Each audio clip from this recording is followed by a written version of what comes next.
Kajian Kitab.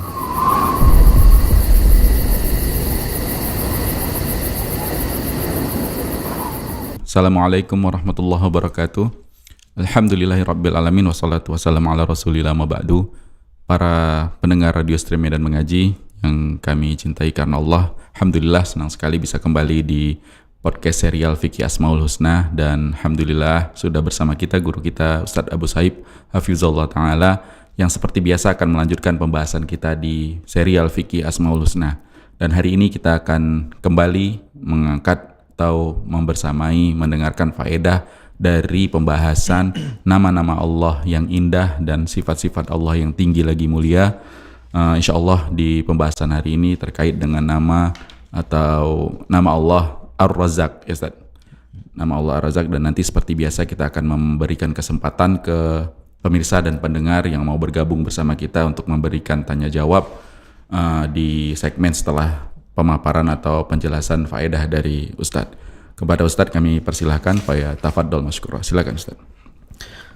Baik, bismillahirrahmanirrahim. Assalamualaikum warahmatullahi wabarakatuh. Alhamdulillahi rabbil alamin. Wa ashhadu an la ilaha illallah wahdahu la syarikalah. Wa ashhadu anna muhammadan abduhu wa rasuluhu alladzi la nabiyya ba'dah. Allahumma salli wa sallim ala nabiyyina Muhammad wa ala alihi wa sahbihi wa man tabi'ahum bi ihsanin ila yaumiddin. Allahumma 'allimna ma yanfa'una wanfa'na bima 'allamtana wa zidna 'ilman. Allahumma aslih lana sya'nana kullahu wa la takilna ila anfusina tarfata 'ainin. Ikhwati fillah rahimani wa rahimakumullah jami'an. Alhamdulillah, atas izin Allah Ta'ala kembali kita bisa diberi kesempatan untuk melanjutkan membahas ilmu yang paling mulia, ilmu untuk mengenal Rabbul Alamin yang telah menciptakan kita, yang mengatur alam semesta ini. Tujuannya adalah agar kita lebih bisa memuliakan Allah Ta'ala dengan pemuliaan yang sebenarnya, dan bagaimana kita benar-benar bisa menikmati menjadi hamba Allah Ta'ala, hamba dari zat yang maha kuat, zat yang maha kaya, zat yang memiliki alam semesta ini dan yang memiliki dunia serta akhirat. Maka mudah-mudahan harapan kita semakin kita kenal kepada Allah, maka ibadah kita pun semakin bersemangat dengan hal itu, dan janji-janji Allah Ta'ala merupakan visi yang benar-benar menjadi target kita dalam menjalani kehidupan sehari-hari. Ikhwati fillah rahimani wa rahimakumullah jami'an. Pembahasan kita akan lanjut kepada nama Allah Ta'ala Ar-Razzaq. Dalam riwayat lain disebut dengan Ar-Raziq, ya, Ar-Razzaq dan Ar-Raziq. Kalau Ar-Razzaq ini dengan sighat mubalaghah yang artinya banyak memberi atau terus-terusan memberi, gitu. Di dalam Al-Quran kita bisa dapati misalnya Allah Ta'ala berfirman di surat Az-Zariyat ayat 58. Allah Ta'ala berfirman, Innallaha huwar razzaqu dzul quwwatil matin. Sesungguhnya Allah Ta'ala adalah Ar-Razzaq yang maha memberi rezeki, yang memiliki kekuatan yang tanpa batasan sama sekali.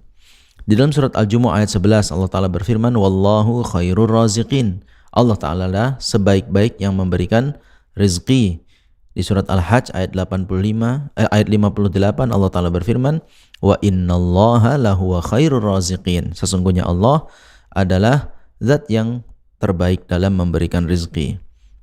Di surat Al-Maidah ayat 114 Allah Ta'ala berfirman, Warzuqna wa anta khairur raziqin. Ya Allah, berilah kami rezeki dan engkau adalah sebaik-baik yang memberi rezeki. Nah, inilah yang terdapat di dalam Al-Quran, penyebutan nama Allah Ta'ala Ar-Razzaq dan juga Ar-Raziq. Lalu kita bisa baca pula di dalam hadis Nabi SAW yang terdapat di dalam musnadnya Imam Ahmad, ya, nama Allah Ta'ala Ar-Raziq. Hadisnya dari Anas bin Malik radhiyallahu anhu, bahwasanya Rasulullah Anas bin Malik menceritakan, ghala si'r ala ahdi Rasulillah SAW.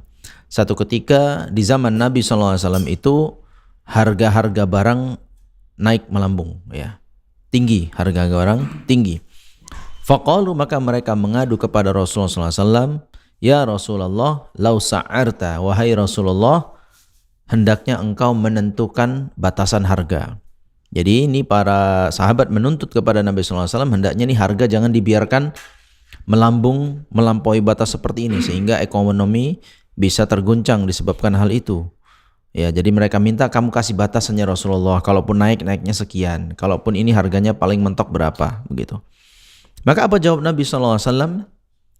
Innallaha huwal khaliqul qabidul basitur raziqul musa'ir. Sesungguhnya Allah Ta'ala adalah yang menciptakan, Allah Ta'ala yang menahan sesuatu, Allah Ta'ala juga yang membentangkan sesuatu, dan Allah lah yang memberi rizki, Dia pula yang menentukan harga. Ya, jadi ini merupakan penetapan yang menaik turunkan harga itu juga bagian dari ketetapan Allah Subhanahu wa ta'ala. Wa inni la arju an alqallaha wa la yatlubuni ahadun bimadlamatin zalamtuha iyyahu fi damin wala malin. Dan sesungguhnya aku ingin nanti saat aku bertemu dengan Allah tidak ada seorang pun yang menuntut diriku tentang satu kezaliman yang aku lakukan, baik itu dalam bentuk kezaliman darah ataupun harta. Ya, jadi dari hadis ini kita bisa membaca ketika ada seorang yang menentukan harga begini dan begitu, akan ada di sana orang-orang yang terzalimi, akan ada orang-orang yang kemudian dengan hal itu dia dirugikan. Ya, kita mungkin tidak tahu prosesnya bagaimana harga itu bisa melambung, bisa naik harganya menjadi tinggi. Kita tidak tahu. Ya betul ada sebahagian orang yang memanfaatkan momen-momen seperti itu, tapi di sisi lain ada orang-orang yang memang dalam memproduksinya barang-barang ini butuh biaya yang mahal. Lalu kemudian kalau ini dibatasi sehingga mungkin dia tidak sampai kepada modal yang sudah dia keluarkan, ini akan menzalimi dirinya. Begitu ya ikhwati fillah rahimani wa rahimakumullahu jami'an. Baik, jadi yang kita garis bawahi di hadis itu adalah Nabi SAW menyebutkan nama Ar-Raziq. Nah, ikhwati fillah rahimani wa rahimakumullah jami'an, bagaimana kita bisa memahami nama Allah Ta'ala Ar-Razzaq ini?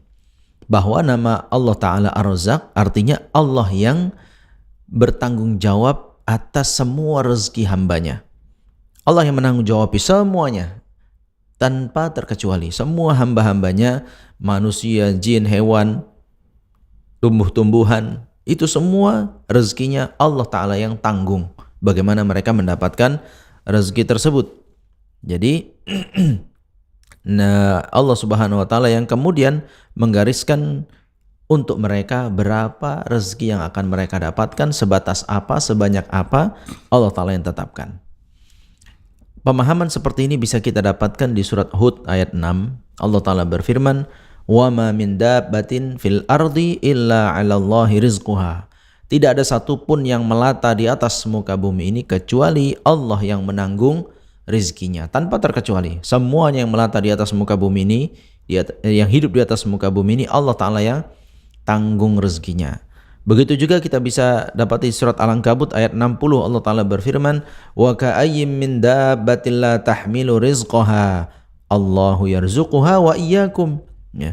Dan betapa banyak hewan melata itu tidak mampu untuk menanggung rizkinya. Ya. Allah yang memberikan rizki kepada mereka dan juga kalian. Ya, karena kalau kita perhatikan banyak hewan-hewan itu yang sepertinya lemahnya itu luar biasa lemah. Lalu dari mana hewan yang lemah seperti itu bisa mendapatkan makanannya, bisa bertumbuh kembang, berkembang biak dan seterusnya? Bagaimana bisa seperti itu? Allah yang sudah mengaturnya. Ya contoh bisa kita ambil hewan keong misalnya itu.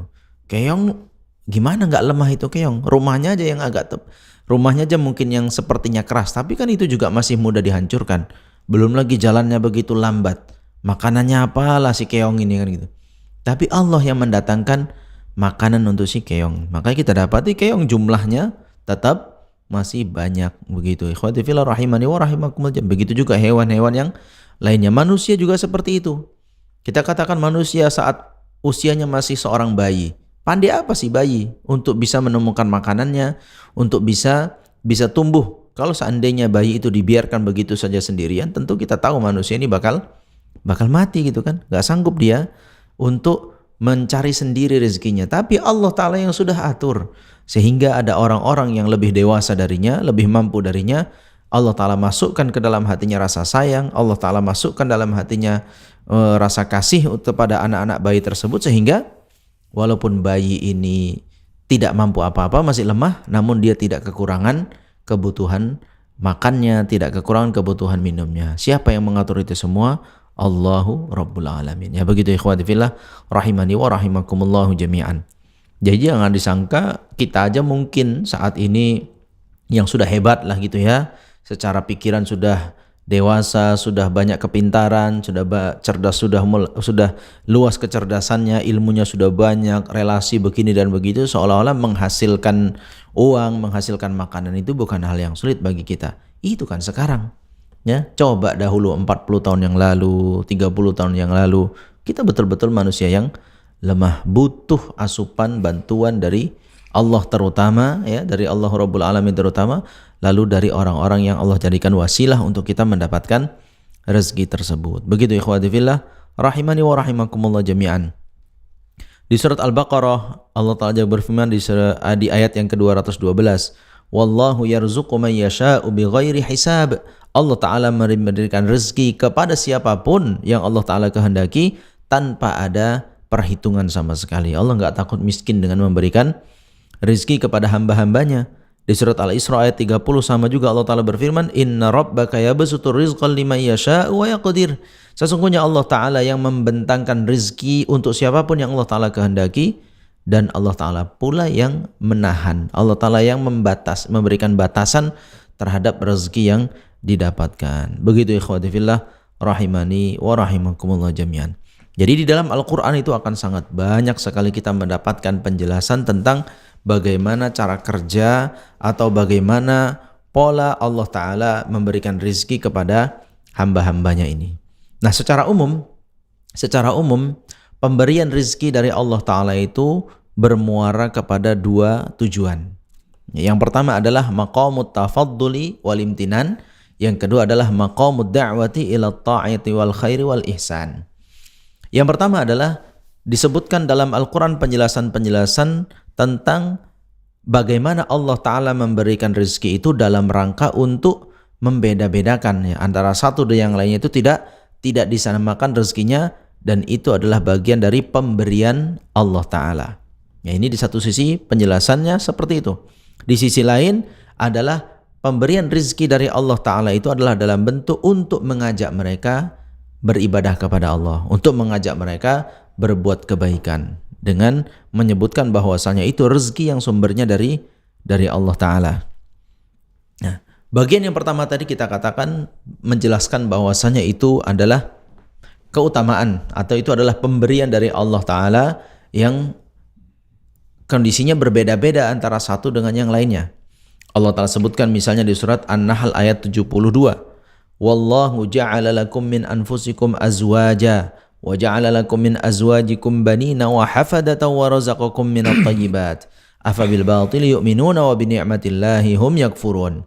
Allah yang menjadikan untuk kalian dari diri kalian sendiri menjadi pasangan, dan menjadikan pula untuk kalian pasangan-pasangan itu kemudian memiliki anak, memiliki cucu. Lalu Allah Ta'ala memberikan rizki kepada kalian dari kebaikan-kebaikan. Apakah kalian justru beriman kepada kebatilan dan kalian kufur terhadap nikmat yang sudah Allah Ta'ala berikan? Ya, seperti tadi, ayat ini menjelaskan tentang bahwasanya rezeki itu pemberian dari Allah. Ya, rezeki itu pemberian dari Allah Ta'ala terkait kita punya pasangan, terkait kita punya anak, terkait kita punya cucu, terkait kita bisa punya kepemilikan ini dan itu semua adalah dari Allah Ta'ala. Jadi Allah Ta'ala yang bagi. Ya, ada orang yang diberi pasangan cepat oleh Allah Ta'ala, ada yang dapat pasangannya lama. Ada bahkan pula yang hidup sampai meninggal belum menikah. Ada yang setelah menikah langsung cepat memiliki keturunan, ya punya anak, begini begitu. Ada yang Allah Ta'alahan. Ada yang nunggu setahun, ada yang nunggu 2 tahun, bahkan ada yang sampai belasan tahun, dan bahkan ada sampai tua renta pun tidak memiliki anak. Ada yang begitu. Nanti ada yang sudah punya anak, giliran anaknya menikah, ada yang cepat langsung punya cucu, ya umurnya masih 40-50 tahun sudah dipanggil kakek gitu kan, udah punya cucu. Tapi ada yang sudah bertahun-tahun anaknya pada menikah juga belum punya cucu. Dan begitu seterusnya. Karena itu semua difahami itu adalah pemberian dari Allah Ta'ala. Yang maknanya adalah ada yang diberi, ada yang tidak. Ada yang diberi banyak, ada yang diberi sedikit. Yang hakikatnya nanti kita sebutkan ini adalah bagian dari ujian yang Allah Ta'ala berikan kepada hamba-hambanya. Masih di makna yang pertama tadi, bahwasanya itu adalah keutamaan dan pemberian dari Allah Ta'ala. Kita baca di surat Al-Isra ayat 70. Allah Ta'ala berfirman, وَلَقَدْ كَرَّمْنَا بَنِي آدَمَ وَحَمَلْنَاهُمْ فِي الْبَرِّ وَالْبَحْرِ وَرَزَقْنَاهُمْ مِنَ الطَّيِّبَاتِ وَفَضَّلْنَاهُمْ عَلَى كَثِيرٍ مِّمَّنْ خَلَقْنَا تَفْضِيلًا. Dan sungguh kami telah memuliakan anak Adam. Kami membawa mereka sehingga bisa mengarungi daratan dan lautan. Dan kami memberikan rizki kepada mereka dari kebaikan-kebaikan untuk kalian, untuk mereka. Dan Allah Ta'ala muliakan mereka manusia ini lebih banyak dibandingkan makhluk Allah Ta'ala yang lainnya dengan keutamaan yang nyata. Betul kan? Seperti itu betul. Manusia kita bukan paling besar di muka bumi ini. Kita bukan yang paling kuat di bumi ini. Dan kita juga bukan paling hebat di muka bumi ini. Tapi Allah Ta'ala paling muliakan kita di bumi ini. Sehingga walaupun tubuh kita seperti ini, kemampuan kita seperti ini, semua Allah Ta'ala tundukkan untuk bisa menjadi fasilitas manusia yang Allah Ta'ala berikan taklif untuk beban beribadah kepada Allah Subhanahu wa Ta'ala. Begitu ikhwati fillah, rahimani wa rahimakumullah jami'an. Jadi ayat-ayat yang kita bacakan tadi memaknai apa? Memaknai Allah Ta'ala, memaknai rezeki dari Allah Ta'ala dari sisi itu adalah sebuah anugerah, sebuah pemberian dari Allahu Rabbul Alamin yang ujungnya adalah wajib disyukuri, wajib diterima, ya, nerimo dengan apa yang Allah Ta'ala sudah berikan. Tidak kita menyanggah, tidak kita merasa begini dan begitu terhadap pemberian Allah Ta'ala, namun itu sudah hal yang digariskan oleh Allah Ta'ala, seperti itulah diberikan kepada kita. Taib. Makna yang kedua adalah bahwasanya pemberian rezeki itu adalah bagian dari panggilan kita untuk beribadah kepadanya dan berbuat baik. Allah Ta'ala sebutkan dalam Al-Quran tentang rizki yang sudah Allah Ta'ala berikan itu fungsinya untuk meningkatkan ketakwaan dan memperbanyak amal soleh. Contoh di surat Al-Baqarah ayat 21 dan 22. Allah Ta'ala berfirman, Ya ayuhan nasu u'budu rabbakumul ladzi khalaqakum wal ladzina min qablikum la'allakum tattaqun. Hai sekalian manusia, beribadalah kalian kepada Rabb kalian yang telah menciptakan kalian dan juga orang-orang sebelum kalian, semoga kalian termasuk hamba-hamba yang bertakwa. Alladzi ja'ala lakumul arda firasyan was samaa'a binaa'a wa anzala minas samaa'i maa'an fa akhraja bihi minats tsamarati rizqan lakum. Fala taj'alu lillahi andada wa antum ta'lamun.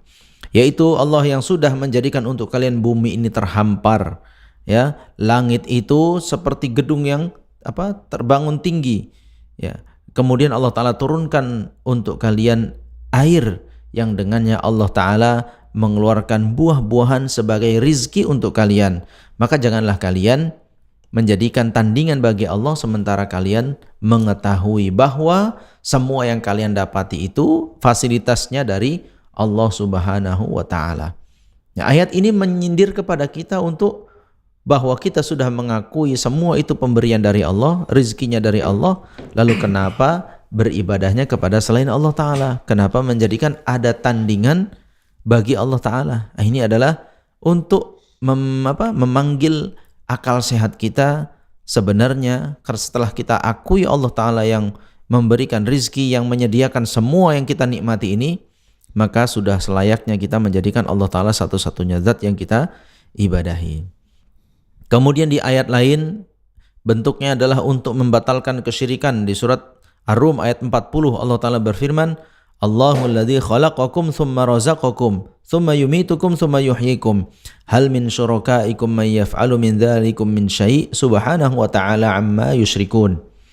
Allah yang telah menciptakan kalian, kemudian memberikan kalian rezeki, kemudian mematikan kalian, kemudian menghidupkan kalian kembali.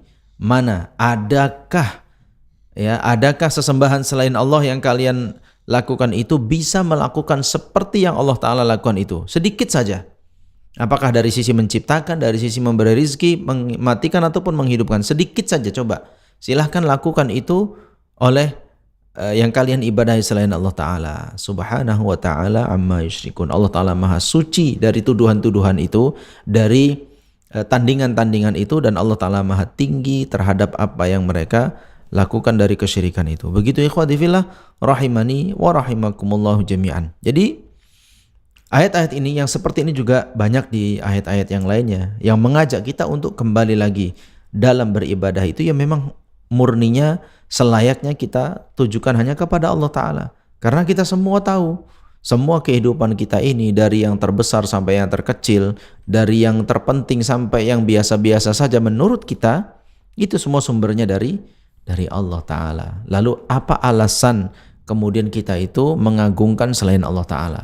Apa alasan kemudian kita itu punya rasa takut yang lebih besar selain kepada Allah Ta'ala? Apa kemudian alasannya kemudian kita mencintai sesuatu dan cinta kita itu melebihi cinta kita kepada Allah Subhanahu wa Ta'ala? Begitu ya ikhwati fillah rahimani wa rahimakumullah jami'an. Jadi makna ayat-ayat yang seperti ini adalah untuk mengajak manusia itu berpikir bahwasanya di sisi mereka mengakui rezeki itu dari Allah Ta'ala, maka bertolak dari situ pula lakukanlah hal-hal baik, ya, banyaklah berinfak, banyaklah bertakwa kepada Allah Ta'ala dengan pemberian tersebut. Di sisi lain beribadah hanya kepada Allah Ta'ala semata. Itu banyak pesan-pesan dari ayat-ayat Al-Quran yang membicarakan tentang rezeki yang Allah Ta'ala berikan kepada kita. Yang sering kita dengar itu surat At-Talaq ayat 2 dan 3. Wa may yattaqillaha yaj'al lahu makhraja wa yarzuqhu min haitsu la yahtasib. Siapa yang bertakwa kepada Allah Ta'ala, maka Allah Ta'ala akan berikan untuknya makhraja, jalan keluar dari kesulitan yang dia hadapi. Dan Allah akan memberinya rezeki dari arah yang tidak dia sangka-sangka. Artinya kunci tugas yang harus kamu lakukan adalah bertakwa. Udah gak usah neko-neko.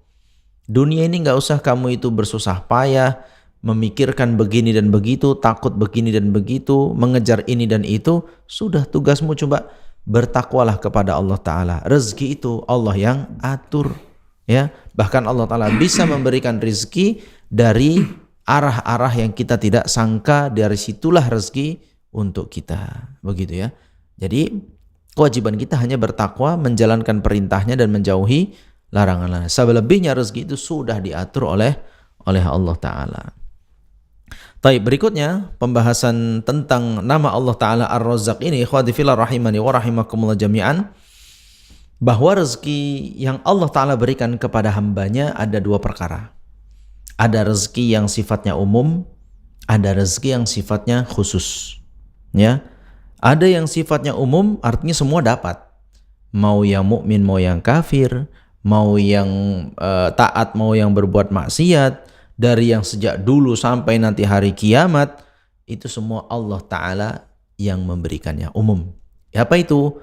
Rizqul abdan, yaitu rezeki untuk badannya. Ya, kalau rezeki untuk badan semuanya dapat. Makanan, minuman, pakaian, dan semua badan kita sehat segala macam, ini semua Allah kasih semua. Gak ada pilih-pilih di sana. Jadi itu bukan tolok ukur menjadi Anda mulia atau tidak mulia, kan gitu kan. Makanya karena ini semua dari Allah Ta'ala. Kita bisa baca surat Saba ayat 35 sampai 37. Orang itu mengatakan wa qalu nahnu aktsaru amwala wa aulada wa ma nahnu bimu'adzabin. Mereka katakan dengan bangga bahwasanya kami yang lebih banyak harta dan anak-anaknya. Tidak mungkin orang seperti kami ini akan disiksa. Artinya apa? Kami dengan banyak anak, dengan banyak harta, pasti kami adalah hamba yang dicintai oleh Allah Ta'ala. Buktinya kami dikasih lebih banyak. Begitu.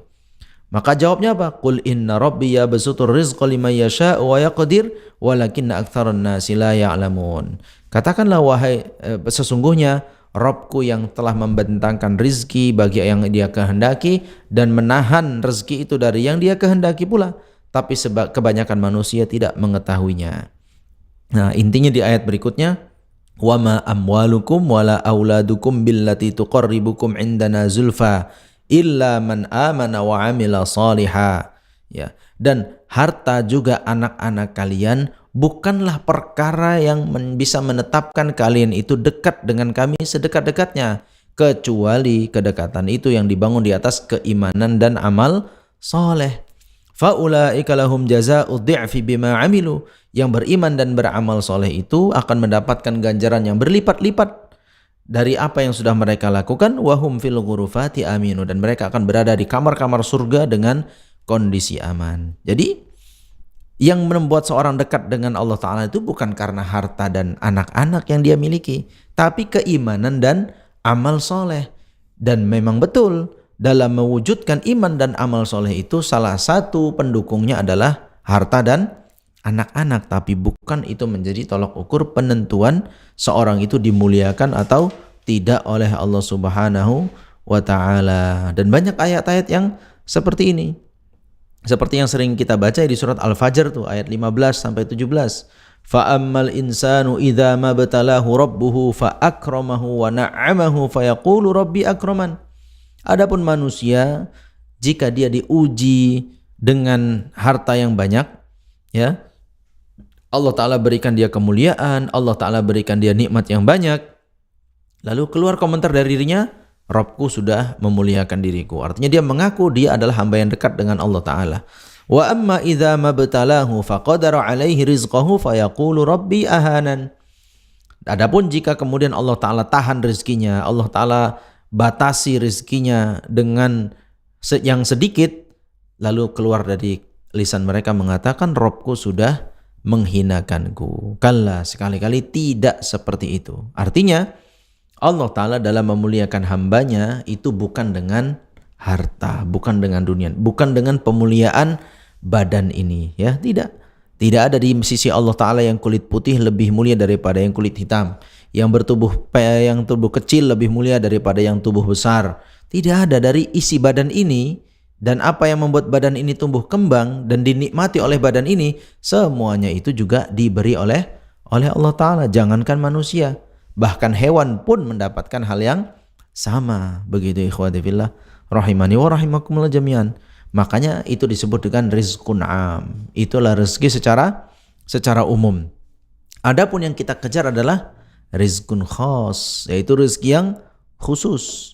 Yang itu rezeki yang Allah Ta'ala berikan kepada hati, ya, rezeki yang Allah Ta'ala berikan kepada hati, di mana hatinya bisa menikmati ilmu, hatinya bisa menikmati iman, ya, hatinya kemudian tunduk kepada Allahu Rabbul Alamin. Maka ini rezeki yang khusus. Tidak semua orang dapat ini.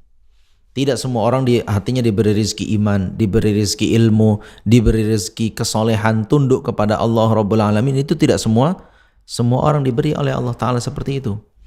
Hal ini bisa kita baca di surat At-Talaq ayat 11. Allah Ta'ala berfirman, "Wa may yu'min billahi wa ya'mal shalihan yudkhilhu jannatin tajri min tahtihal anharu khalidina fiha abada qad ahsanallahu lahu rizqa." Siapa yang beriman kepada Allah dan beramal soleh, maka Allah Ta'ala akan masukkan dia ke dalam surga yang mengalir di bawahnya sungai-sungai, dan dia akan kekal abadi berada di dalamnya. Qad ahsanallahu lahu rizqa. Orang yang seperti ini Allah sudah memberikan kepadanya rezeki yang terbaik. Nah, itu tolok ukur kecintaan Allah Ta'ala kepada hambanya. Ketika Allah Ta'ala berikan rezeki kepada hatinya, sehingga hatinya dibuat mengenal Allah Rabbul Alamin, hatinya dibuat beriman, hatinya dibuat berilmu, hatinya dibuat tunduk kepada Allah Ta'ala, itu adalah rezeki yang khas, itu adalah rezeki yang khusus Allah Ta'ala bagi hamba-hamba yang Allah Ta'ala pilih, yang semua tidak semua makhluk itu memiliki rezeki yang seperti itu. Begitu ikhwati fillah, rahimani wa rahimakumullah jami'an. Maka ketika kita berdoa, ketika kita memohon kepada Allah Ta'ala, kita memohon jangan melulu kepada rezeki yang umum doang. Bukan gak boleh kita minta makanan enak, kita minta badan sehat, kita minta rumah yang luas, kita minta kendaraan yang bagus, boleh. Tapi jangan fokus di situ saja. Kalau berhenti sampai di situ saja, maka permintaan kita gak jauh beda dengan permintaan hewan. Hewan juga begitu, meminta kepada Allah Ta'ala hanya perkara-perkara yang bisa menghidupi dan membuat sejahtera fisiknya saja. Tapi kita nggak berhenti sampai di situ. Kita lebih fokus lagi untuk rezeki yang khusus, yaitu agar kita diberi ilmu, agar kita dipertebal imannya, agar kita lebih bisa menikmati peribadahan kepada Allah Subhanahu wa taala. Itu yang kita harapkan ya ikhwati fillah rahimani wa rahimakumullah jami'an. Karena bagaimanapun kalau hanya rezeki-rezeki badan, nikmat-nikmat badan ini kan terbatas waktunya. Terbatas lah. Kita seenak-enaknya kita makan. Berapa tahun paling kita merasakan enaknya makan? Bahkan terkadang di satu umur kita, di satu posisi kehidupan kita di bumi ini, kita nggak bisa lagi menikmati rasa dari makanan itu. Ya, pelan-pelan ada ini itu yang tidak bisa lagi dimakan. Pelan-pelan lama-lama makannya makin yang biasa-biasa saja. Bubur mungkin makanannya cuma banyak pantangan ini dan itu. Memang begitu. Itu baru di dunia. Maka kalau kita berpacu dengan itu, mengejar dengan hal-hal yang untuk kenikmatan badan semata, kita akan tertinggal jauh. Kita akan kemudian menyesal. Ternyata yang kita kejar hanya sesuatu yang kita nikmati sementara saja. Sementara orang lain di sisi lain dia sudah tidak lagi berlomba di situ. Itu hanya bagian yang menyertai hidupnya saja. Tapi tujuan dia bukan kepada kenikmatan badan saja. Dia ingin mengejar kenikmatan hatinya, merasakan iman, merasakan ilmu, merasakan ketundukan kepada Allah Ta'ala. Allah Ta'ala berfirman dalam hal ini di surat An-Nahl ayat 96, "Ma indakum yanfadu wa ma indallahi baqa." Rezeki yang Allah Ta'ala berikan kepada kalian yang secara umum itu akan pada akhirnya akan binasa, pada akhirnya akan hancur. Sementara yang dijanjikan Allah Ta'ala di sisinya itu akan kekal abadi. Di surat Al-A'la juga ada, "Bal tu'thirunal hayatad dunya wal akhiratu khairu wa abqa." Bahkan kalian lebih mengutamakan kehidupan dunia, sementara akhirat itu adalah sesuatu yang lebih baik lagi dan lebih kekal adanya. Maka ikhwati fillah rahimani wa rahimakumullah jami'an, orang yang berakal sehat akan menyibukkan dirinya dengan rezeki yang khusus ini. Beda dengan orang yang akalnya dangkal. Orang yang akalnya dangkal selalu berpikirnya dengan rezeki-rezeki umum saja. Yang itu juga didapatkan oleh hewan-hewan juga sama seperti itu. Tapi orang-orang yang pikirannya sehat, pikirannya jauh ke depan, orientasinya adalah kehidupan yang abadi, orientasinya adalah kehidupan di masa depan lagi, maka dia akan mengejar rezeki-rezeki yang khusus. Ya, rezeki-rezeki yang benar-benar jika dia mendapatkannya, maka bahkan orang-orang yang menikmati kenikmatan rezeki secara badannya itu kalah dengan orang-orang yang bisa menikmati rezeki yang Allah Ta'ala berikan kepada hatinya. Begitu ya ikhwati fillah rahimani wa rahimakumullah jami'an. Semoga Allah Ta'ala senantiasa memberikan kita rezeki yang umum maupun yang khusus, dan semoga Allah Ta'ala jadikan kita hamba-hambanya yang senantiasa visi hidupnya, tujuan hidupnya adalah untuk mengejar kehidupan nanti di akhirat. Demikian aqulu qawli hadza wa astaghfirullah li wa lakum wa lisairil muslimin wal muslimat innahu huwal ghafurur rahim. Baik, Masya Allah, jazakumullah khairan Ustaz atas pemaparan materinya. Kita berikan kesempatan ke pemirsa dan pendengar Radio Stream Medan Mengaji yang mau bergabung bersama kita di podcast serial Fikih Asmaul Husna kali ini, bisa memberikan pertanyaannya melalui pesan WhatsApp atau SMS, juga bisa langsung di kolom komentar platform media sosial kita yang melakukan live streaming. Udah ada yang masuk ini dari WhatsApp-nya Medan Mengaji, Ustaz. Kita bacakan pertanyaan yang masuk dulu, Ustaz. Assalamualaikum, Ustaz. Waalaikumsalam. Mau bertanya, apakah memberi kepada orang lain bisa menjadi kunci untuk membuka rezeki yang luas bagi diri sendiri, Ustaz? Syukran, Ustaz. Fadal, Ustaz. Baik, bismillah. Ikhwati fillah rahimani wa rahimakumullah jami'an. Ini tentu berkaitan dengan hadis yang disampaikan oleh Rasulullah SAW, "Man naffasa an mu'minin kurbatan min kurabat dunya, naffasallahu anhu kurbatan min kuraba yaumil qiyamah." Barang siapa yang meringankan atau membantu seseorang dari kesulitan hidupnya di dunia, maka Allah Ta'ala akan bantu dia untuk menghadapi kesulitannya nanti dari akhirat. Dan di ujung hadis itu mengatakan bahwasanya wallahu fi aunil abdi maka nal abdu fi auni akhihi. Allah senantiasa akan memberikan pertolongan kepada seorang hamba selama dia itu menolong saudara-saudaranya yang lain. Nah, memang betul salah satu kunci rezeki kita adalah ketika kita mau berbagi. Ya, jangan dikira orang yang pelit itu yang akan kaya. Betul, mungkin orang-orang yang pelit secara hitung-hitungan hartanya dia sepertinya lebih banyak. Itu tadi bicara lagi, itu hanya dari sisi rezeki secara umum. Betul, angkanya lebih besar. Tapi apakah orang-orang yang pelit itu mendapatkan rezeki yang khusus? Tidak.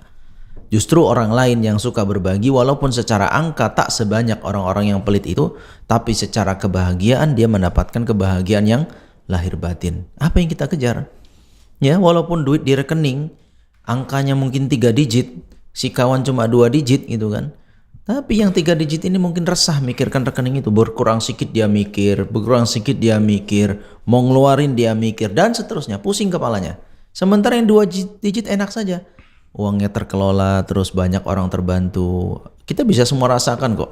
Ketika tangan kita berada di atas, itu kebahagiaan langsung masuk saja ke dalam diri kita. Mau kita saat itu sedang pusing 7 keliling, mau kita sedang sedih, mau kita sedang kalut, ketika kita membantu orang, lalu melihat dia begitu menikmati bantuan kita, dia mengucapkan terima kasihnya mungkin, atau apapun itu yang menunjukkan dia betul-betul merasakan bahagia dengan pemberian itu kebahagiaan langsung masuk begitu saja ke dalam diri kita. Sekali, 2 kali, kalau itu setiap hari seperti apa? Ya. Dan itulah betul-betul bisa dikatakan sebagai kunci rezekinya. Ikhwati fillah rahimani wa rahimakumullah jami'an. Dan Allah Ta'ala pasti akan ganti ya. Mana qasad sadaqatun min malin.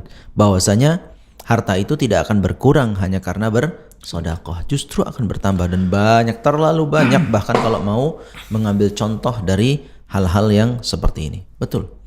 Anda buka pintu rezeki dengan cara berbagi kepada orang lain, membantu orang lain. Maka Allah Ta'ala akan bukakan pintu yang lainnya. Secara logika, hikmah bisa kita dapati orang-orang yang hatinya bahagia dengan banyak membantu orang lain, di sisi lain dia akan terbangun relasi, banyak orang yang simpatik, banyak orang yang mau jadi teman dengannya, ya.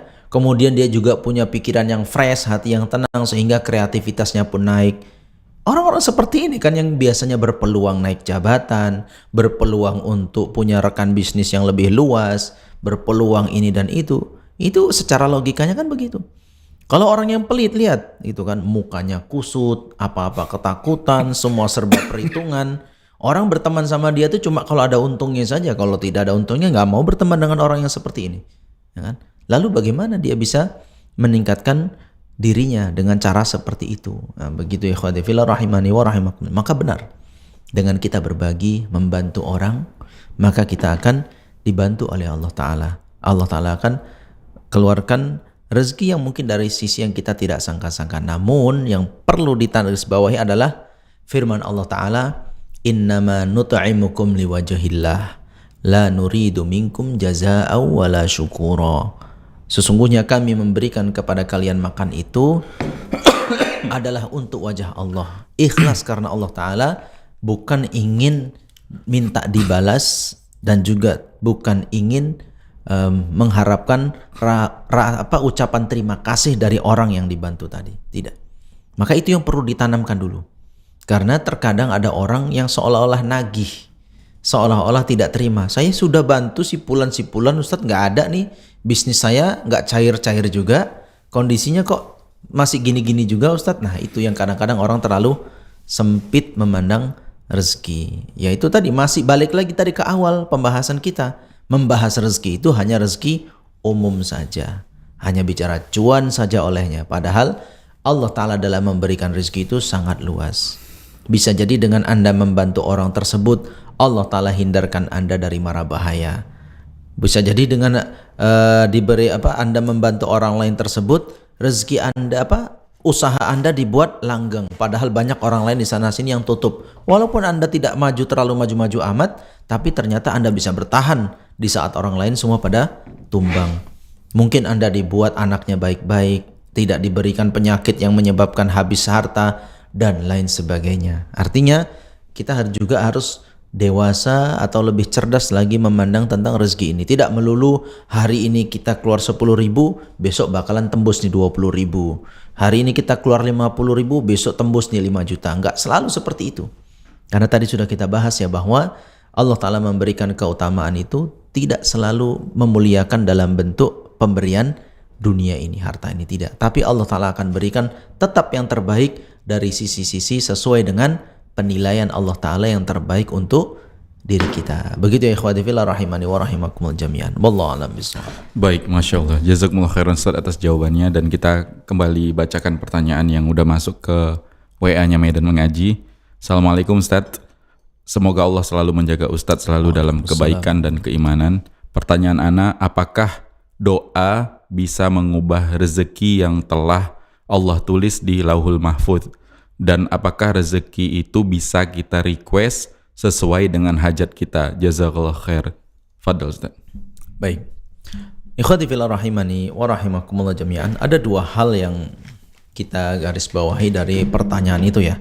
Yang pertama adalah apakah doa bisa merubah takdir? Yang kedua tentang adab dalam berdoa. Boleh nggak kita merinci bentuk doa yang kita panjatkan kepada Allah Ta'ala? Untuk yang pertama ya ikhwati fillah rahimani wa rahimakumullah jami'an, apakah doa itu bisa merubah takdir? Jawabannya iya. Tapi bukan yang di Lauhul Mahfuz. Karena sebagaimana yang dijelaskan di dalam Al-Quran maupun hadis Nabi SAW, ketika Allah Ta'ala sudah menetapkan takdir seluruh makhluk 50.000 tahun sebelum diciptakannya langit dan bumi ini, maka takdir itu semua sudah lengkap. Tidak akan ada yang berubah sedikit pun yang di Lauhul Mahfuz itu. Namun ketika seorang berdoa, dari mana sisi takdir itu bisa berubah? Itulah doa yang Allah Ta'ala tetapkan dari penerapan yang terjadi dari Lauhul Mahfuz ini. Artinya bisa kita katakan, bisa jadi takdirnya itu berupa suatu A, lalu Allah Ta'ala takdirkan kita berdoa untuk minta B, maka jadinya si B. Jadi perubahan ini pun bagian dari yang sudah Allah Ta'ala tetapkan di Lauhul Mahfuz. Ya kan? Karena takdir itu kan berangsur. Ada yang dituliskan di Lauhul Mahfuz, ada yang kemudian dituliskan di langit, Allah Ta'ala tuliskan di saat lahirnya, dia sedang berada di rahim, ya, di rahim ibunya. Nah, ini adalah tingkatan-tingkatan dalam takdir itu. Maka kalau bahasa bahwasanya doa itu bisa merubah takdir, betul, tapi bukan doa yang di Lauhul Mahfuz, ya, tapi doa yang takdir yang Allah Ta'ala tuliskan di langit untuk diterapkan kepada anak Adam, ya, diperintahkan dari para malaikat untuk melakukan itu semua. Itu yang dari sini yang bisa berubah. Awalnya A berubah menjadi B. Walaupun kita katakan perubahan itu pun, doa itu pun termasuk simulasi yang Allah Ta'ala tentukan menjadi bagian takdir hidupnya. Begitu ikhwati fillah rahimani wa rahimakumullah jami'an. Lalu yang kedua adalah terkait boleh nggak tadi berdoa dengan merinci doa. Di sini ikhwati fillah rahimani wa rahimakumullah jami'an, ada di adab di dalam berdoa itu tidak perlu kita berdoa dengan sesuatu yang terlalu merinci bahkan. Contoh misalnya, ya Allah berikanlah aku rumah. Yang rumah itu letaknya di gang ini, di jalan ini. Kemudian rumahnya itu bentuknya, ukurannya sekian dan sekian. Aku minta rumahnya itu nanti warnanya hijau dengan variasi begini dan begitu. Ada kolam renangnya, ada ininya. Enggak perlu. Anda cukup minta rumah itu, ya Allah berikan aku rumah yang luas misalnya. Ya Allah berikan aku rumah yang Engkau berkahi. Ya Allah berikan aku tempat tinggal yang nikmat, bisa kami bisa untuk mengayomi kehidupan kami dalam berumah tangga. Begitu saja secara umum. Bahkan kurang tepat kalau sampai kita berdoa dengan doa yang terlalu terperinci. Misalnya dalam jodoh, ya Allah aku pingin dinikahkan dengan sosok wanita yang dari negeri ini, warna kulitnya begini, anak keturunan dari sini, hartanya begini, kemampuannya ini dan itu. Nah, ini malah tidak pas kita terlalu merinci doa yang seperti itu. Ya. Dari sisi apa ini kemudian kita akan kurang pas? Bahwasanya terkadang banyak hal yang kita itu tidak tahu apa yang terbaik untuk diri kita. Yang terkadang pilihan kita justru kalau Allah Ta'ala berikan itu pilihan yang buruk kalau diberi kepada kita. Ya. Asa an takrahu syai'an wa huwa khairul lakum wa asa an tuhibbu syai'an wa huwa syarrul lakum. Bisa jadi kalian membenci sesuatu yang sudah ditetapkan oleh Allah Ta'ala kepada kalian, justru itu kebaikan untuk kalian. Dan betapa banyak pula nanti kalian menyukai sesuatu itu untuk kalian, tapi ternyata itu akan membuat kalian hancur dengan pemberian itu. Nah begitu ikhwati fillah rahimani wa rahimakumullah. Jadi sudah kembalikan saja kepada Allah Ta'ala. Ya Allah berikan kami anak keturunan yang soleh dan solehah. Udah begitu saja. Terlepas nanti yang lahir begini dan begitu, Allah Ta'ala yang maha tahu apa yang layak untuk kita. Kita minta tadi misalnya diberikan tempat tinggal, ya terserah. Allah Ta'ala yang maha tahu di mana kita yang bagusnya tinggal, seperti apa rumah kita, tempat kita tinggal, itu Allah Ta'ala yang maha tahu, bahkan lebih tahu daripada diri kita sendiri. Begitu ikhwati fillah rahimani wa rahimakumullah jami'. Ini kalau tadi ya terkait terlalu, ya bahasa kita terlalu merinci dalam doa. Spesifiknya itu betul-betul kayaknya tidak ada banyak pilihan, hanya itu saja. Nah bisa jadi terkadang kita spesifik seperti itu, justru itu kalau Allah Ta'ala turuti malah akan berakibat buruk dalam kehidupan kita. Dan pasti Allah Ta'ala tidak mau sesuatu yang buruk terjadi untuk hamba-hambanya yang beriman dan beramal soleh. Begitu ya ikhwati fillah rahimani wa rahimakumullah jami'an. Maka dalam berdoa adabnya adalah minta saja tanpa ada batasan, betul. Tapi itu tadi, jaga adab-adab dalam berdoa gitu. Jadi tidak perlu terlalu menyebutkan ciri-ciri spesifik yang sangat mendetail, itu tidak perlu. Biar kita minta secara umum, Allah Ta'ala yang maha tahu apa secara spesifik yang lebih pas untuk diri kita. Dan yakinlah pemberian Allah Ta'ala itu pasti pemberian yang terbaik ya. Itu ya catatannya tadi, bahwa doa itu bisa merubah takdir, tapi bukan takdir yang ada di Lauhul Mahfuz, tapi takdir yang Allah masih tetapkan di langit untuk dilakukan, dieksekusi di muka bumi ini, atau yang Allah Ta'ala takdirkan itu di dalam rahim seorang ketika seorang itu masih berada di rahim ibunya, ini yang kemungkinan bisa dirubah. Tapi yang di Lauhul Mahfuz tidak berubah.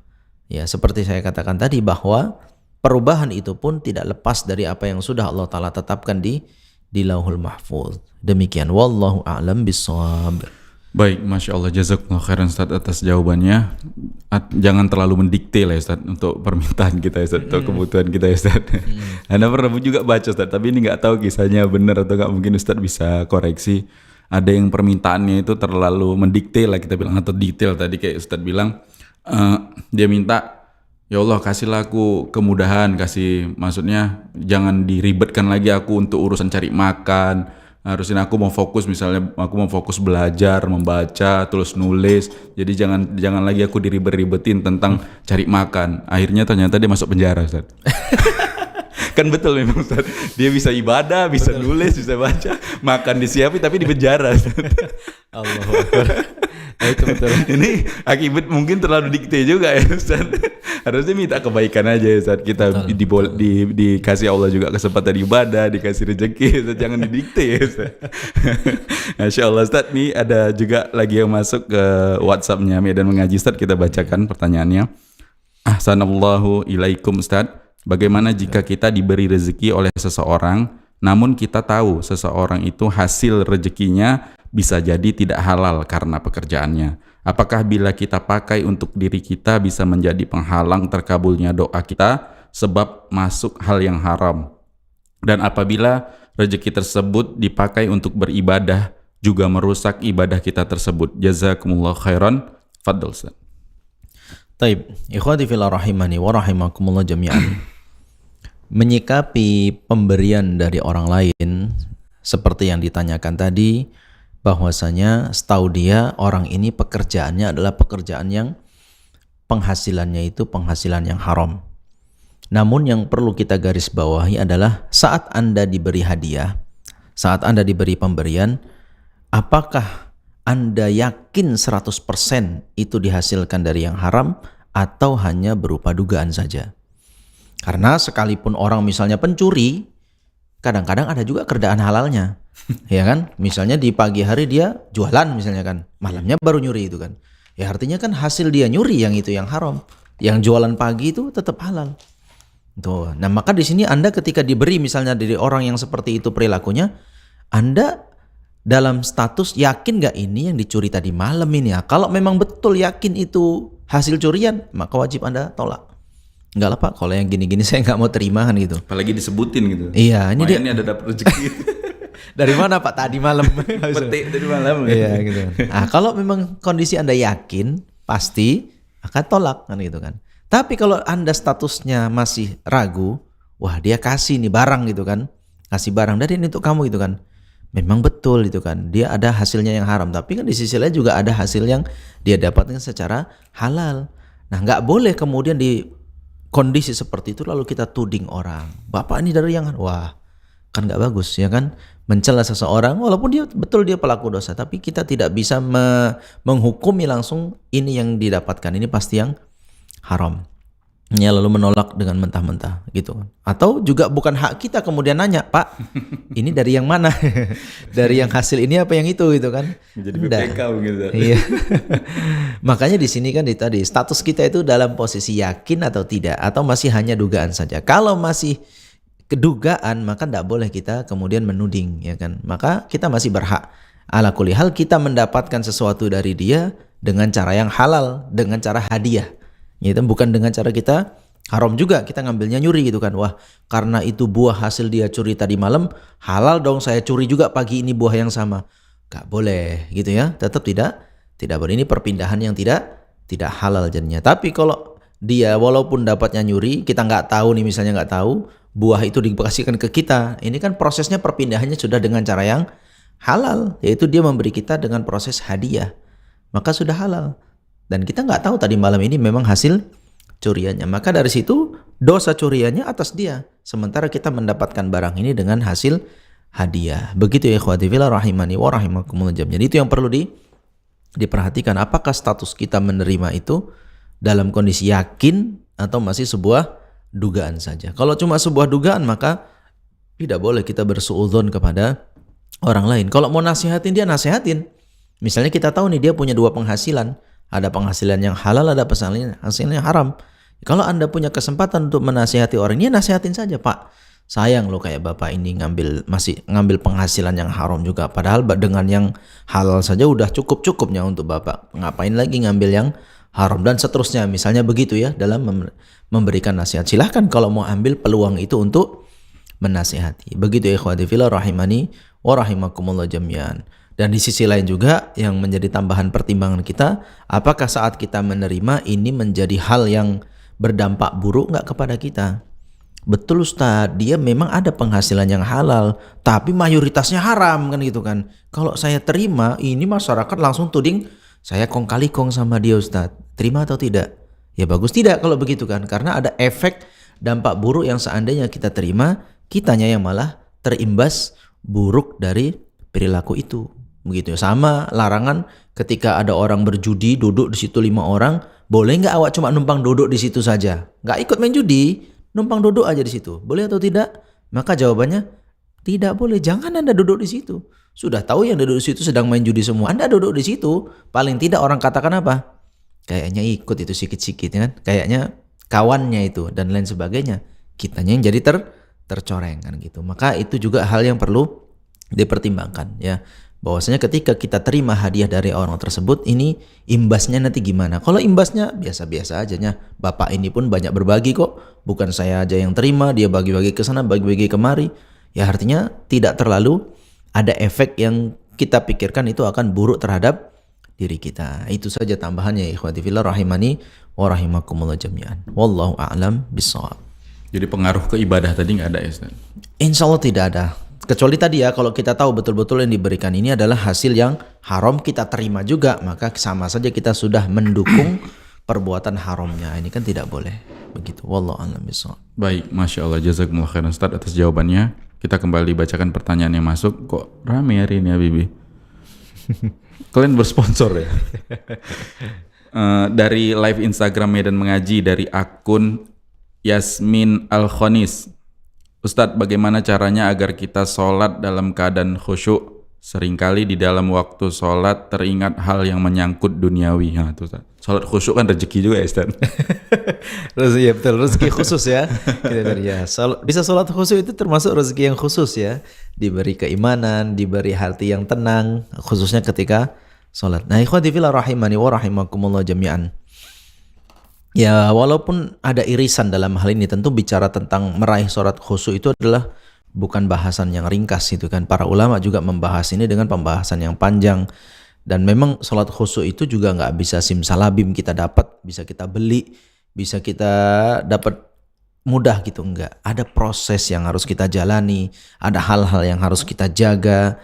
Ya salah satunya betul, salah satu faktor yang perlu kita jaga adalah kita pastikan bahwasanya rezeki yang kita terima itu adalah rezeki yang halal. Ya. Kan Nabi SAW pernah bersabda bahwasanya mana batat lahmun min suhtin fannaru aula bihi. Tidaklah satu daging itu tumbuh dari sesuatu yang haram kecuali nerakalah tempat kembalinya. Nah, ini dimaknai bahwasanya bagaimana proses bahwasanya daging yang didapatkan dan dengan cara yang haram itu bisa mempengaruhi orang sampai masuk neraka, ya karena dia akan membawa orang tersebut untuk mudah bermaksiat, sulit beramal soleh. Nah, itu salah satu kalau ditarik irisannya bahwasanya yang membuat kita tidak khusyuk bisa jadi itu. Ini daging-daging, darah-darah yang dari hasil yang haram itu gak suka kita sholat. Gak mau dia kita sholat dengan tenang, gak.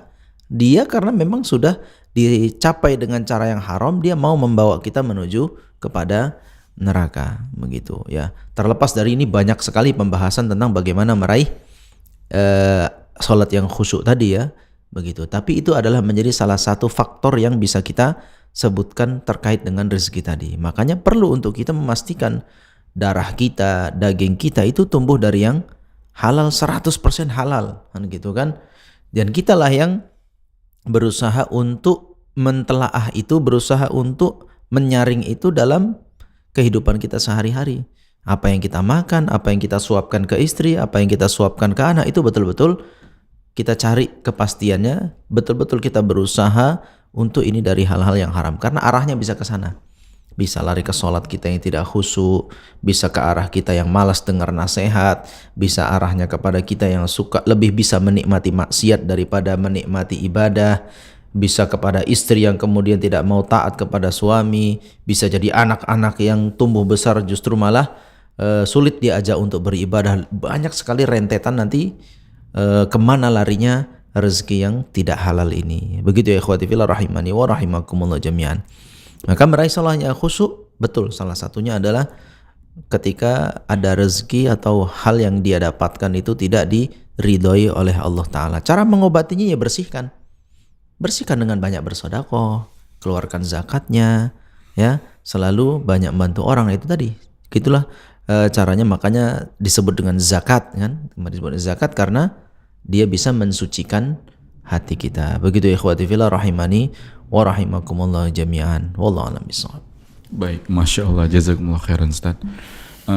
Kita kembali berikan kesempatan yang mau bertanya di podcast serial Fikih Asmaul Husna, bisa bertanya melalui pesan WhatsApp atau SMS, juga bisa langsung komentar di kolom komentar platform media sosial kita yang melakukan live streaming. Ustaz, tapi Ustaz, sebelum atau sambil menunggu pertanyaan yang masuk, tadi ada yang sedikit agak menarik ya Ustaz, dari materi yang disampaikan. Ada hadis Nabi SAW tadi yang menjelaskan tentang ketika diminta untuk menentukan harga supaya harga pasar itu tetap stabil lah gitu intinya ya Ustaz. Tapi Nabi menolak dan itu ditentukan. Artinya gini Ustaz, Nabi menekankan bahwasannya Allah udah menjamin rezeki gitu ya Ustaz. Udah menjamin rezeki setiap hambanya, setiap makhluk. Tapi di dunia ini memang akan ada potensi kezaliman di pasar-pasar kita gitu ya Ustaz. Kalau kita salah mau diluruskan Ustaz. Ini kita memahami hadisnya seperti itu gitu Ustaz. Tapi sezalim apapun orang dalam menaikkan harga pasar di dunia ini, ketika kita memiliki keyakinan Allah memberi rezeki, ya kita nggak perlu panik, nggak perlu risau, karena Allah udah menjamin rezeki. Ini betul ya Ustaz, sampai di sini ya Ustaz. Jadi kita nggak perlu memobilisasi massa untuk turun ke jalan, menuntut pemerintah untuk merubah kebijakan dan lain sebagainya. Ini nggak seperti itu ya Ustaz. Tapi idealnya seorang muslim ketika dihadapkan dengan situasi yang seperti ini, saat ekonomi dianggap sulit, mungkin mencari lapangan pekerjaan yang susah, terus perkembangan teknologi yang menantang untuk manusia juga akhirnya berkompetisinya bukan sesama manusia aja tapi juga dengan teknologi, ini seperti apa Ustaz idealnya Ustaz? Taib, ikhwati fillah rahimani wa rahimakumullah jami'an. Kita mulai dulu dengan pengistilahan barang mahal, barang murah. Coba itu ya, mungkin agak lebih mudah bagi saya dari situ ya. Mengistilahkan barang mahal dan barang murah. Antara si A dan si B, ada nggak perbedaan ukuran bagi dia ini barang mahal, ini barang murah? Pasti beda kan? Relatif. Kan ya. Minum kopi misalnya nih kan. Harga 20.000 bagi sebagian orang mahal, minum satu cangkir aja 20.000. Yang satu lagi, 20.000 masih mending lah, yang di sana 90.000 kan gitu kan. Ini 20.000 udah mending gitu kan. Sama kok rasanya enak. Nah gitu. Arti kan mahal dan murah itu tergantung siapa kan gitu kan. Ada nggak duit di kantong kan gitu kan. Kalau ada, murah semua gitu kan. Murah semua. Barang seberapa pun dijadikan harganya ini sekian. Kalau duitnya ada di kantong, terbeli semua itu. Tapi mau murahnya kayak ini kopi, walaupun cuma 10.000, kalau lagi nggak punya duit, tetap aja nggak terbeli juga kan, begitu. Kita lihat fenomenanya juga, kata orang hidup susah, tapi tetap aja yang mau beli sepeda motor beli juga. Kendaraan tetap makin macet di kota-kota kan gitu kan. Restoran-restoran mahal tetap penuh kan gitu kan. Apalagi weekend. Barang-barang branded tetap laris kan begitu kan. Walaupun betul di sisi lain ada rakyat yang kemudian menderita dengan harga yang melonjak tersebut ya. Begitu ya ikhwati fillah rahiman. Nah, dari situ fenomena itu kan kita bisa tahu, begitulah Allah Ta'ala mengatur rezeki itu. Maka harga itu hanya bagian dari sesuatu yang berputar-putar di sana begitu kan. Tapi siapapun yang Allah Ta'ala berikan rezeki kepadanya nggak akan berubah. Dan sebenarnya bukan harga naik ya. Kalau dari dulu pun kalau dikonversi dengan emas, nggak ada barang yang naik gitu. Kalau dikonversi dengan di zaman Nabi misalnya, beli kambing itu memang 2 dinar dapat kambing. Bisa 1 bisa 2. Kalau 1 dia gede yang bagus tuh. Nabi SAW beli kambing dengan 2 dinar. Hari ini kita 2 dinar dapat kambing kan? Dapat lah. 1 dinar itu sekitar berapa gram itu? 4 ya? 4. Sekitar 4 gram tuh. Kan dapat kan? Oh dapat lah. Udah bagus tuh. Katakanlah sekarang berapa? Hampir 2 juta. Udah 2 juta sekarang 1 gram. Enggak, 1 dinar mungkin 2,5 juta gitu ya. Nah gitu. Kan dapat itu kan.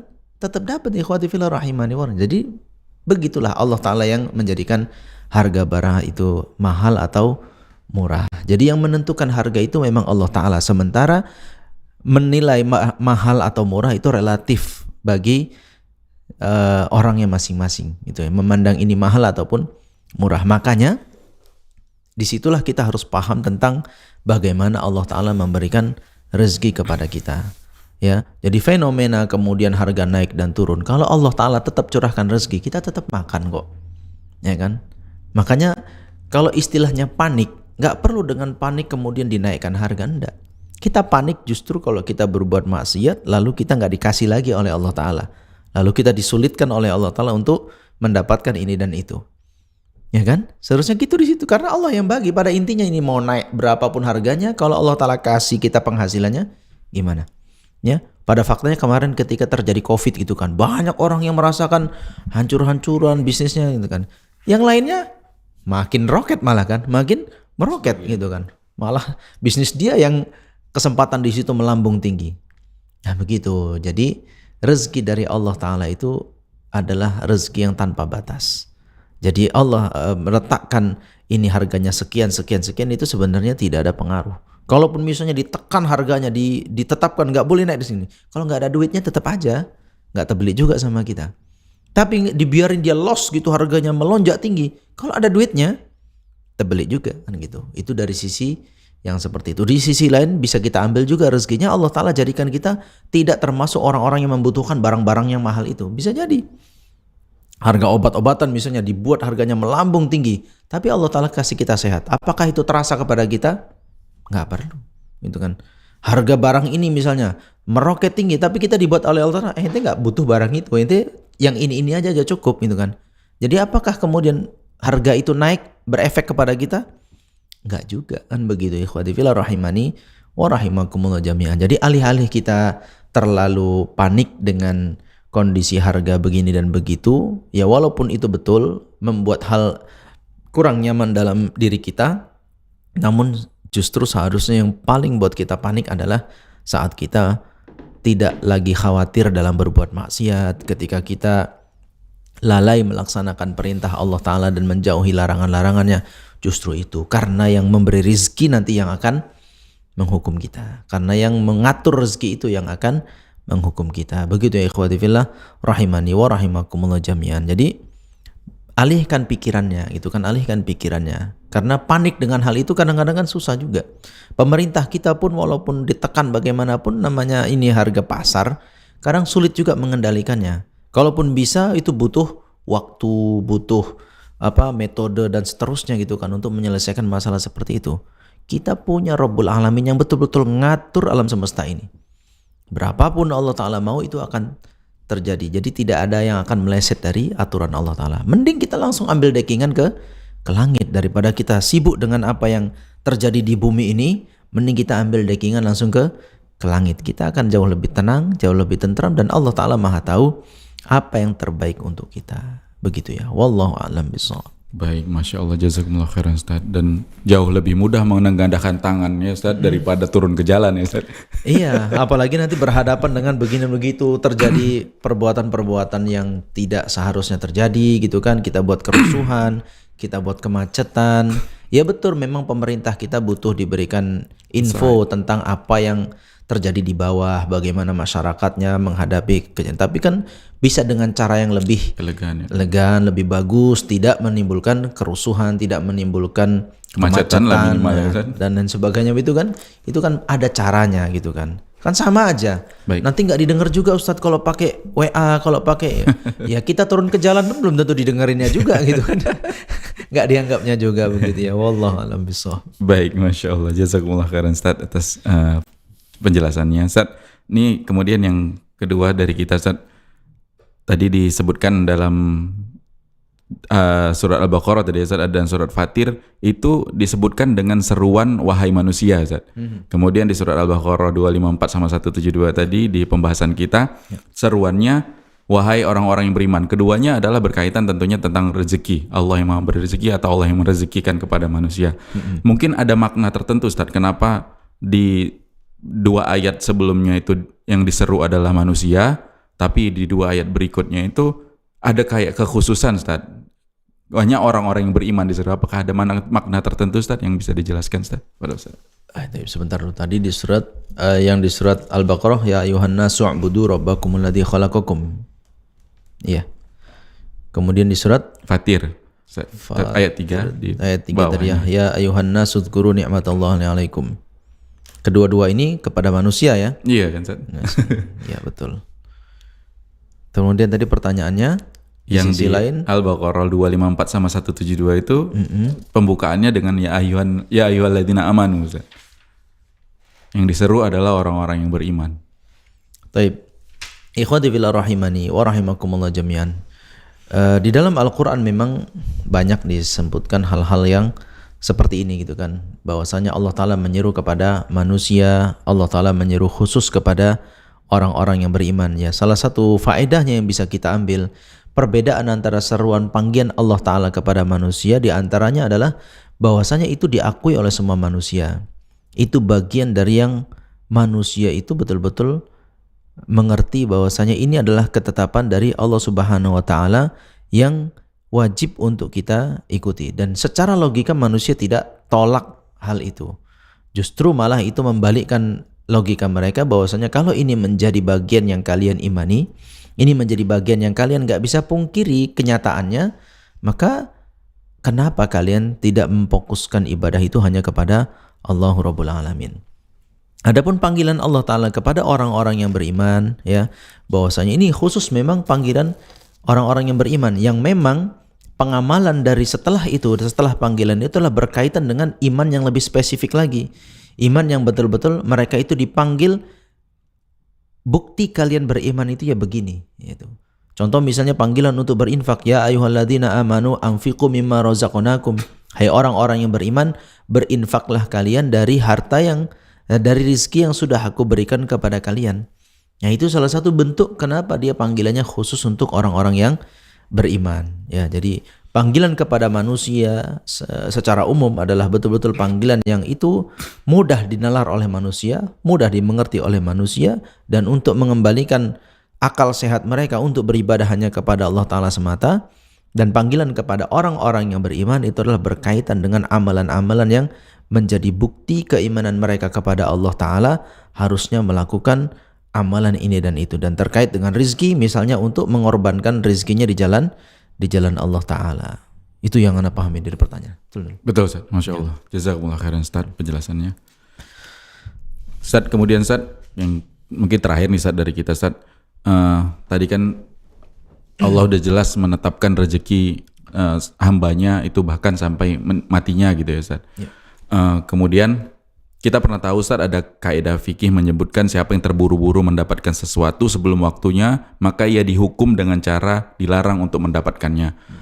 Kan kita contohkan terhadap mungkin ya koruptor lah gitu ya Ustaz. Ini kan mereka udah kaya, jarang lah koruptor itu miskin ya Ustaz. Kan pasti mereka punya kekuasaan yang dari kekuasaannya inilah yang dia punya potensi untuk melakukan korupsi gitu kan Ustaz. Ini kan sebenarnya dia udah ada rezeki yang ditetapkan dan mungkin pun dia memang akan mendapatkan harta atau apa yang diambilnya dengan cara yang tidak tidak halal tadi bahwa dengan korupsi tadi, tapi dia tetap mendapatkannya. Kalau dia tidak ketahuan, kan itu tetap menjadinya Ustaz. Apakah ini ada, maksudnya seakan ini kan memiliki kontradiksi ya Ustaz terhadap kaidah fikih tadi, karena kan dia tetap mendapatkannya gitu Ustaz.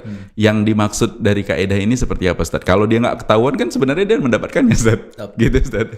Pada Ustaz. Taib, ikhwati fillah rahimani wa rahimakumullah jami'an. Benar kaidah itu mengatakan man ta'ajjala bi syai'in 'uqiba bi hirmani. Barang siapa yang terburu-buru dalam meraih sesuatu maka dia akan dihukum dengan tidak mendapatkannya. Contoh ringannya misalnya panen buah itu kan. Contoh nih misalnya panen buah.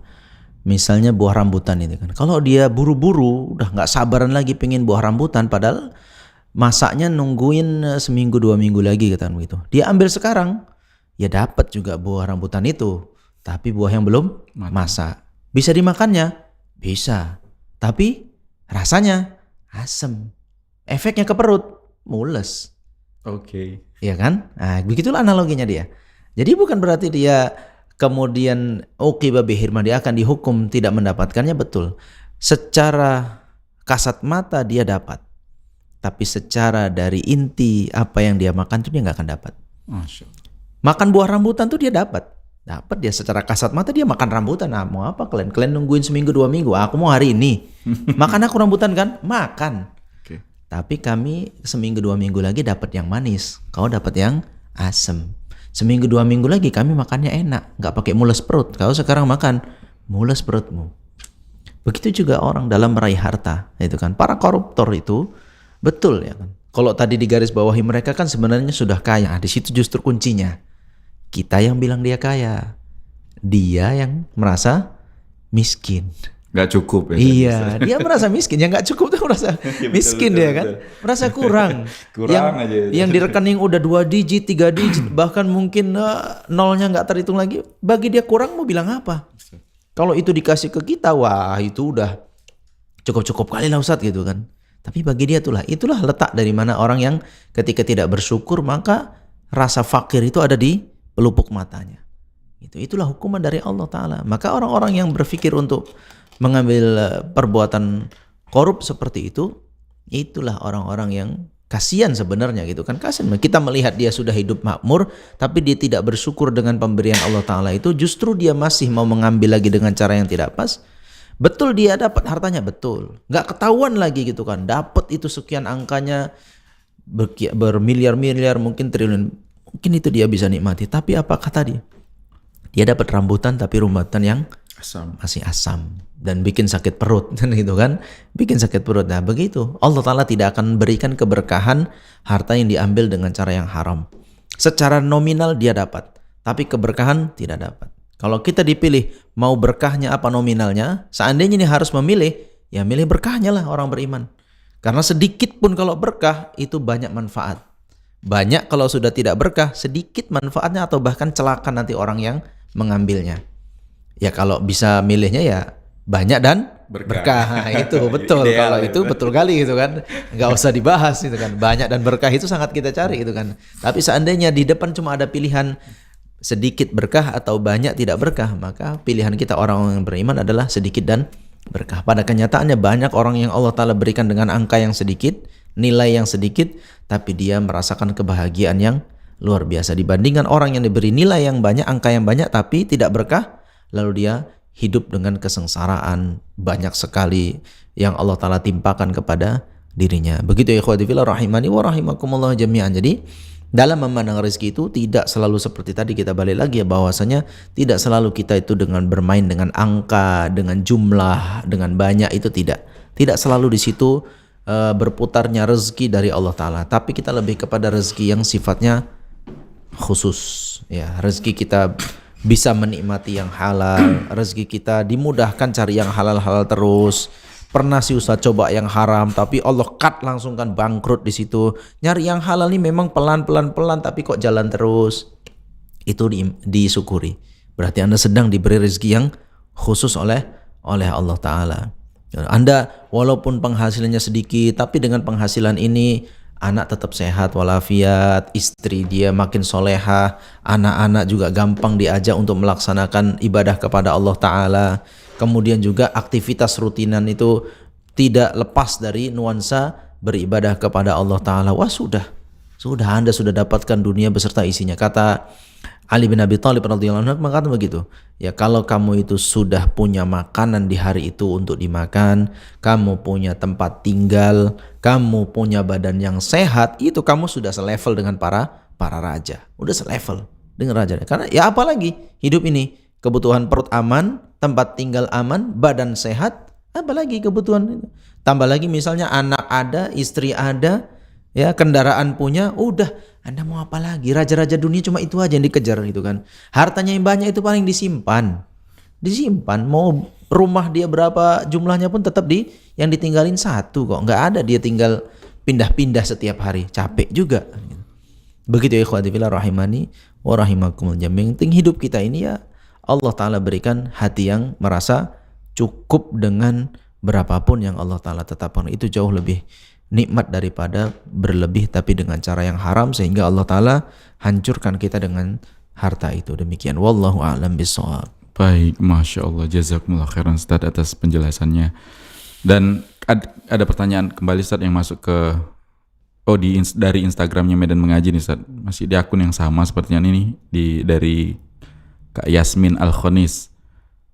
Ada dua pertanyaan. Apa bisa suami durhaka kepada istri sebagaimana istri bisa durhaka kepada suami? Kemudian bagaimana pandangan Islam tentang perjanjian pranikah yang di dalamnya disebutkan apabila melanggar akan jatuh talak satu? Tapi Ustaz, afwan Ustaz, dijawabnya di pekan depan aja Ustaz.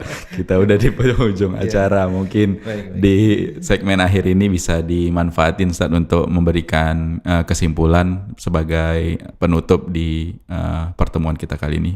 Silakan Ustaz. Taib, ikhwati fillah rahimani wa rahimakumullah jami'an. Ya, kita kehidupan sehari-hari itu tidak lepas dari berharap rezeki dari Allah Ta'ala. Mau rezeki yang umum maupun rezeki yang khusus. Mau Anda kepala rumah tangga, ada ibu rumah tangga, atau bahkan Anda seorang anak, ini kita nggak pernah lepas dari mengharapkan rezeki dari Allah Ta'ala. Makanya Allah Ta'ala berfirman, Ya ayuhan nas antumul fuqara'u ilallah. Wahai sekalian manusia, kalian itu adalah fakir terhadap Allah Ta'ala, butuh kepada Allah Ta'ala. Maka sebagai hamba yang beriman, setelah kita memahami makna dari nama Allah Ta'ala Ar-Razzaq dan Ar-Razik ini, bahwasanya ke depan kita harus dalam mencari rezeki ini melangkahlah di atas nama tersebut. Bagaimana kita meminta kepada Allah Ta'ala rezeki yang halal, bagaimana kita bukan hanya minta rezeki yang umum, tapi juga kita minta rezeki yang khusus, dan bagaimana kita betul-betul paham cara Allah Ta'ala memberikan rezeki. Karena ini biasa menjadi titik kritisnya bagi manusia.